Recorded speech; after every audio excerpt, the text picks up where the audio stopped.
BNP যে কোনো সময় জুলাই সনদে স্বাক্ষর করতে প্রস্তুত বলে জানিয়েছেন দলটির স্থায়ী কমিটির সদস্য সালাউদ্দিন আহমেদ। সোমবার গুলশানের নিজ বাসভবনে সংবাদ সম্মেলনে একথা বলেন তিনি। সালাউদ্দিন বলেন, জুলাই সনদ হাতে পাওয়ার পরে ৩০ তারিখেই কিছু সংশোধন সহ জবাব দিয়েছে বিএনপি। সনদ বাস্তবায়নে বিএনপি সর্বোচ্চ সহযোগিতা করেছে বলেও জানান তিনি। তবে বিএনপি এখনও এই অনুষ্ঠানের আমন্ত্রণ পায়নি বলেও জানান তিনি। সালাউদ্দিন আহমেদ বলেন, বৈধ প্রক্রিয়ায় সংস্কারের পক্ষে বিএনপি, তবে আইন মেনে করতে হবে এবং সংবিধান সংস্কারের মতো জরুরি বিষয়গুলো নির্বাচিত সরকারের অধীনেই হওয়া উচিত।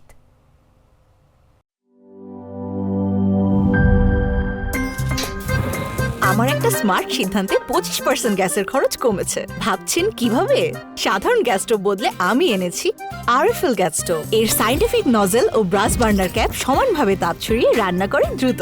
তাই গ্যাসও বাঁচায় 25%, টাকাও বাঁচে 25%। আরএফএল গ্যাস স্টোভ নিরাপদ ও গ্যাস সাশ্রয়ী।